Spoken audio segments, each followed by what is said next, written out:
Hi friends, YouTube पर आप सभी का स्वागत है। दोस्तों, मैं फिर से आप सभी के सामने अपने चैनल इग्नू लर्नर के माध्यम से एक बहुत ही मोस्ट इम्पॉर्टेंट प्रश्न लेकर आया हूं आप सभी के सामने।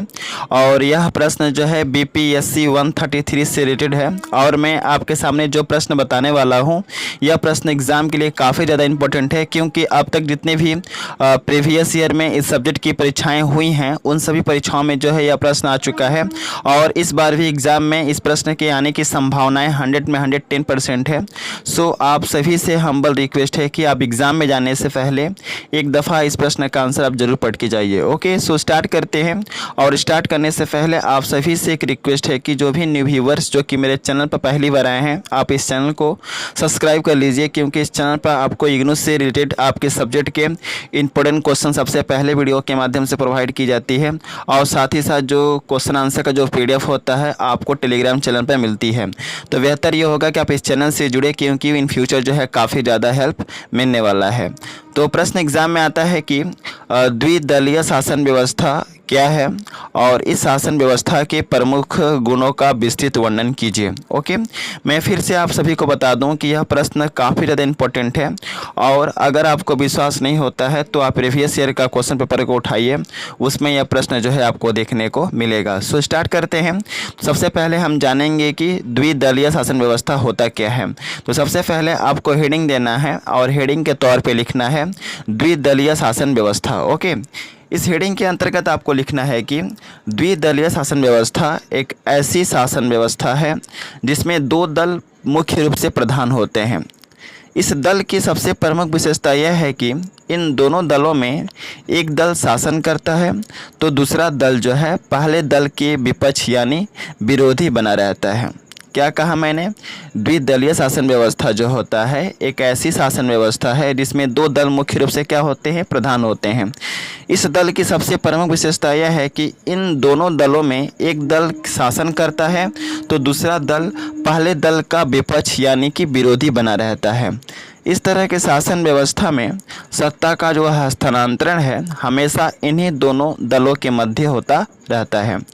इन दोनों दलों के बीच में ही चुनाव होते हैं, जिसके फलस्वरूप एक दल चुने जाते हैं और दूसरा दल पहले दल का विरोधी दल के रूप में होता है। अर्थात हम कह सकते हैं कि एक दल शासन करता है तो दूसरा दल विरोधी दल के रूप में रहता है। समझ गए?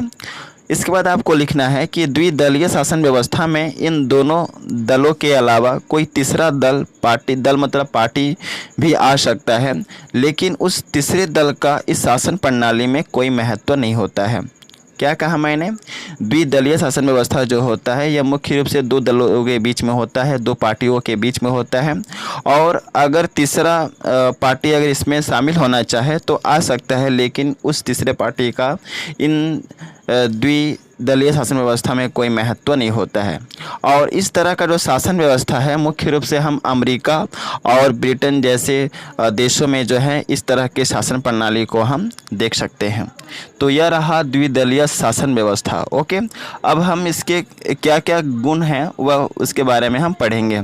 तो सबसे पहले आपको हेडिंग के तौर पर लिखना है कि द्विदलीय शासन व्यवस्था के निम्नलिखित गुण हैं जो इस प्रकार है। मैं आपको यहाँ पर डिस्टर्ब करना चाहूँगा। देखिए, मैं जिस तरह से PDF में आप सभी को बताता हूँ वैसे ही करके आपको एग्ज़ाम में लिखना है, पॉइंट वाइज करके लिखना है, हेडिंग वाइज करके लिखना है, क्योंकि अगर आप ऐसे लिखेंगे तो एग्जामिनर जो होगा आपको अच्छा नंबर देगा। तो बेहतर ये होगा कि मैं जिस तरह से PDF में लिखता हूँ वैसे ही आपको एग्ज़ाम में लिखना है।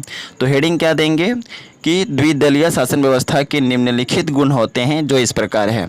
अब आपको पहला पॉइंट के अंतर्गत लिखना है कि द्विदलीय शासन प्रणाली का सबसे बड़ा गुण यह है कि इस तरह के शासन प्रणाली में स्थिरता होती है। क्या होती है? स्थिरता। और इस शासन प्रणाली की सरकार में मजबूती पाई जाती है।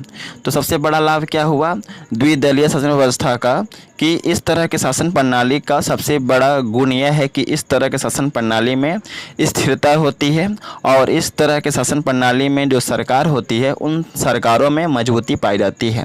ओके, दूसरा है इससे शासन प्रणाली का द्विदलीय शासन प्रणाली का दूसरा गुण यह है कि इन दोनों दलों के बीच में चुनाव होता है। और जिस पार्टी को सबसे ज़्यादा वोट मिलता है, अर्थात जिस पार्टी को बहुमत सबसे ज़्यादा मिलती है, वह पार्टी सत्ता में आ जाता है और सुदृढ़ सरकार बनाती है।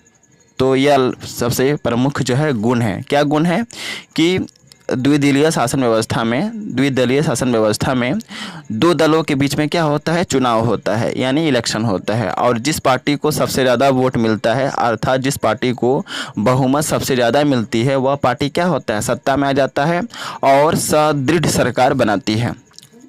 तीसरा नंबर में लिखेंगे कि इस शासन प्रणाली का सबसे बड़ा गुण यह है कि यह अपने सभी राजनीतिक कार्य को अच्छे तरीके से करते हैं। क्यों? क्योंकि दूसरा विरोधी दल हमेशा सत्ता में रहने वाली दल में कमियों को ढूंढती है और इसी वजह से सत्ता में रहने वाला पार्टी सभी राजनीतिक कार्यों को अच्छे तरीके से निभाते हैं।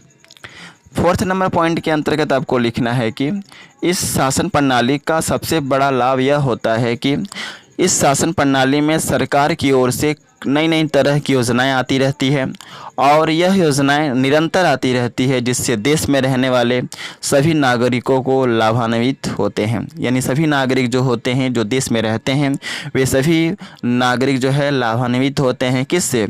बड़ी बड़ी योजनाओं से, जो कि सरकार के माध्यम से क्या होती हैं, उन नागरिकों तक पहुँचाई जाती है। अगला है fifth number point. Fifth number point के अंतर्गत आपको लिखना है कि चुनाव के समय इस तरह की शासन प्रणाली में किसी एक दल को चुनना जनता के लिए आसान होता है, क्योंकि इसमें केवल दो दल होते हैं और जनता उसी दल को सत्ता में लाती है जिस दल में उसका विश्वास रहता है कि यह दल जो है, यह पार्टी जो है हमारे लिए और हमारे देश के लिए कार्य करेगी। तो फिफ्थ नंबर पॉइंट भी एक लाभ है किस तरह के शासन प्रणाली में, द्विदलीय शासन प्रणाली में। अगला नंबर पॉइंट है 6। इस 6 नंबर पॉइंट के अंतर्गत आपको लिखना है कि इस तरह के शासन प्रणाली में प्रशासनिक संबंधित कार्य भी अच्छे तरीके से राजनीतिक दल के पार्टी करते हैं। इस तरह के शासन प्रणाली में हम प्रशासन की कुशलता को अच्छे तरीके से देख सकते हैं।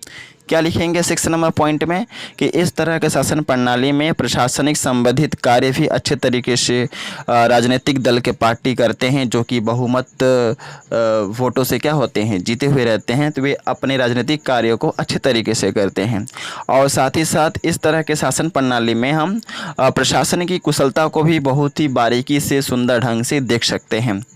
अगला नंबर पॉइंट है 7th नंबर पॉइंट के अंतर्गत लिखना है कि इस तरह की शासन प्रणाली का सबसे बड़ा लाभ यह होता है कि इसमें जो दल सत्ता में रहता है उसे अपने समय के दौरान अच्छे कार्य करने होते हैं।